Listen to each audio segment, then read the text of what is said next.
वतीने सर्वांनी एकत्र येऊन यांच्या मार्फतच सगळे परमिशन घेण्यात आले पाहिजे. कारण की त्याच्यामुळे आकडा पण येईल समोर किती जयंती ते पण येईल. जसं दोन्ही तिन्ही सिडको हडको एक महासंघ आहे, टीव्ही सेंटर इकडे एक हडको एक नवीन एक संभाजीनगर जयंती उत्सव समिती. हे याच्यामुळे काय झालं की नेमकं किती जयंती ते लक्ष देत नाही.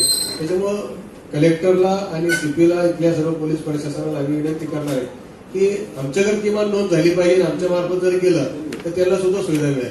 बऱ्याच ठिकाणी काय होतं की तिथल्या ज्या सिडको हडकोची उत्सव समिती असेल किंवा नवीन शहर संभाजीनगर तिकडे असेल तर त्यांच्यापर्यंत लोक पोहोचलेले नाही.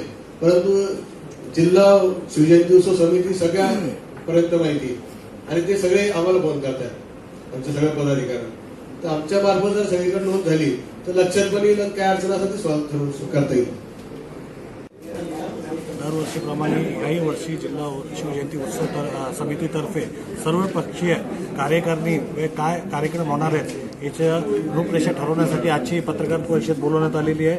त्यात यंदाचे 2026चे अध्यक्षपदी किशोरदादा शितोळे जिल्हाध्यक्ष भारतीय जनता पार्टी यांची निवड त्या ठिकाणी करण्यात आलेली आहे. त्याचप्रमाणे उर्वरित कार्यकारिणी सुद्धा त्या ठिकाणी निवडण्यात आलेली आहे. त्याचप्रमाणे यावर्षी शिवजयंतीनिमित्त विविध उपक्रम या ठिकाणी शिवजयंती महोत्सव समिती साजरा करणार आहेत. 14 फेब्रुवारीला वेरूळ तिथं गडीवर साफसफाई अभियान त्या ठिकाणी मोठ्या प्रमाणात करण्यात येणार आहेत. त्याचप्रमाणे 15 फेब्रुवारीला शहरातील जितके बी महापुरुषाचे पुतळे असतील तिची साफसफाई करणार आहेत. ते सकाळी 11 ते 2 वाजेपर्यंत ती साफसफाई शहरातील पुतळ्याची करणार आहोत. त्याचप्रमाणे 16 फेब्रुवारी रोजी छत्रपती शिवरायाचे विविध वस्तूसह अभिवादन आणि व्याख्यान त्या ठिकाणी आयोजित करण्यात आलेलं आहे. त्याचप्रमाणे 17 फेब्रुवारीला सांस्कृतिक कार्यक्रम क्रांती चौक तिथं संध्याकाळी त्या ठिकाणी करण्यात येणार आहे.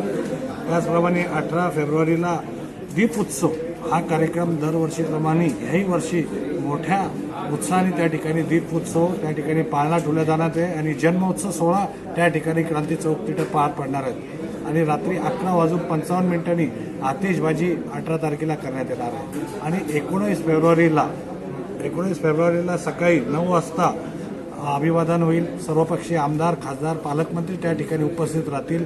आमदार असतील सर्वांची उपस्थित त्या ठिकाणी अभिवादन होईल आणि मिरवणुकीला सुरुवात होईल आणि दिवसभर त्या ठिकाणी ज्या रॅल्या येतात त्याचं स्वागत आणि पवाड्याचा कार्यक्रम असेल किंवा व्याख्यानाचा कार्यक्रम असेल दिवसभर त्या ठिकाणी चालणार आहेत. या माध्यमातून काय आवाहन करणार शहरवासियांना छत्रपती शिवाजी महाराज जयंतीनिमित्त आवाहन असं करण्यात येतं की बाबा जे वाद्य असतात ते नियमाने त्या ठिकाणी आलं पाहिजे.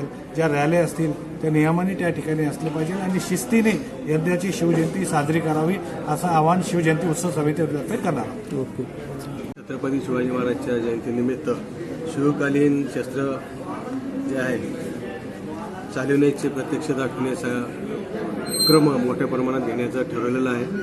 त्याचप्रमाणे छत्रपती संभाजीनगर हे नाव झाल्यानंतर ही पहिलीच जयंती असणार आहे. म्हणून ह्या जयंतीचा अजून उत्साह मोठा आहे.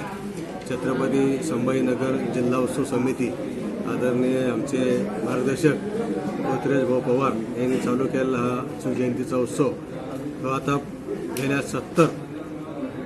1970 पासून चालू आहे ना. 70 पासून किती झाले?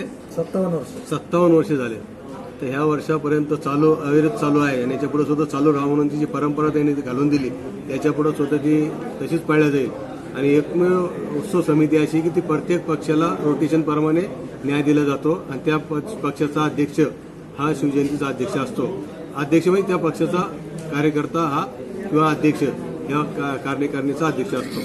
म्हणून यावर्षी छत्रपती संभाजीनगर ह्या जयंती उत्सव समितीचे भारतीय जनता पार्टीचे किशोरदादा शितोळे जे भारतीय जनता पार्टीचे अध्यक्ष आहे त्यांच्या नेतृत्वामध्ये महानगरपालिकेमध्ये छत्रपती संभाजीनगरमध्ये 57 नगरसेवक निवडून आले आहेत. आमचे अतुल साहेब असतील, डॉक्टर कराड साहेब असतील, केनेकर असतील आणि शितोळे साहेब असतील. आणि त्यांना हा मान मिळाला मला असं वाटतं ही मोठी गोष्ट आहे की छत्रपती संभाजीनगरची पहिली महानगरपालिका आणि पहिले नामकरण झाल्यानंतर अध्यक्षाला हा मान मिळणं मला असं वाटतं की हा खरंच बहुमान आहे आणि त्याच हिशोबानं ही जयंती मोठ्या उत्सवात साजरी होईल. ओके.